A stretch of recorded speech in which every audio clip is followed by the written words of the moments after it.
All right, guys, update on the notchback. This is really interesting, something that I just learned about the car, and I'm going to break it down to you guys. As you guys know, I have a book that helps me read the buck tag, and it also helps me read the VIN on this car, and it tells me exactly what this car was, where it came from, what interior it came with, what color the car was, and all of those. It helps me depict the whole vehicle. So originally this car was, and has always been, a 5.0 stick shift car. That is out of the way, and there's no question about it.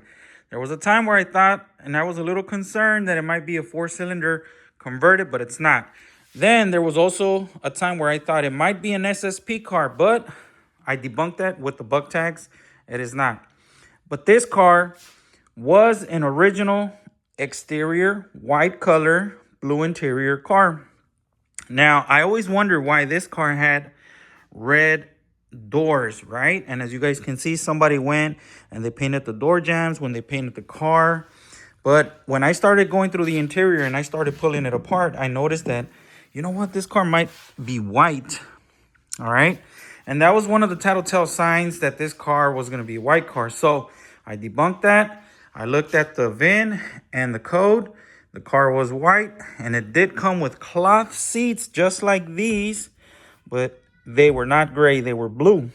And the other thing, this car did not come with options as such as electric windows, electric mirrors.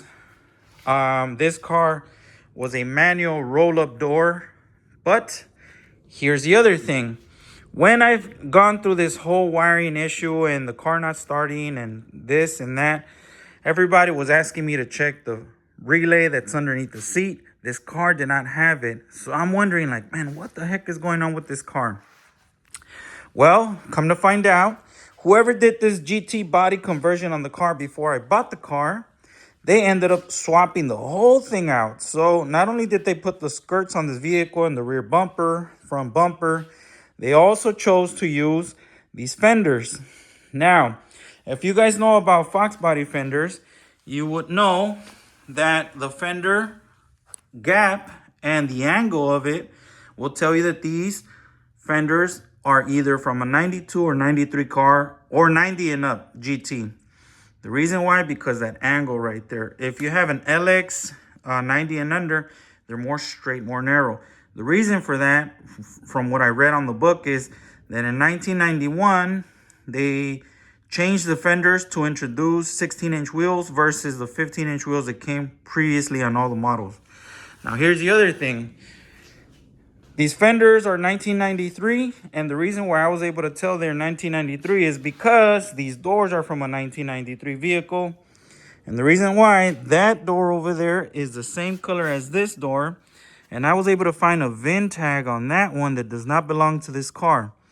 That VIN tag, I decoded the VIN, and that VIN tag shows that these doors belong to a 1993 car. Now, since my car didn't come with any options, my only guess is that somebody had a parts car, a 93 GT, and they transferred over not only the doors, the fenders, but they also transferred over the wiring harness. Now, why do I say the wiring harness? Because in 1993, let me show you guys, 1992 and 1993, the fuel pump relay was in the engine compartment versus under the seat. Now, when I was having issues with my car, I did notice that there was two relays hanging underneath this wheel well, which was not strange to me at the time because I knew that this car had a mini wire tuck. Now, because of that, I figured, you know what? That's kind of normal, right? A mini wire tuck, they tucked them in there. But this car being a 1988, that one relay should be underneath the seat, which is not, and they were together with the harness. That indicates to me that that harness is from either a 1992 or a 1993 Mustang. And man, being able to learn so much about this car with just being able to tell with the VIN number and the buck tags, all the information that I depicted, this shows me that this car, I mean, to some might be a hack job, but man, it had a lot of modifications to be able to look the way it looks and to be able to have the relays where they are and the wiring the way it is. So, man, that was kind of tough. So, for you guys that are looking for a Fox body, my number one recommendation would be if you're going to get a modified Fox body, please, please, please do your math, do your homework, do whatever you have to do to make sure you understand what that car is at the time that you purchase it, because then you're going to be like me going back and forth trying to figure this thing out 3 years later. And thank goodness a bunch of people on TikTok have been able to help me out. A bunch of people on Instagram, a bunch of people that post YouTube videos.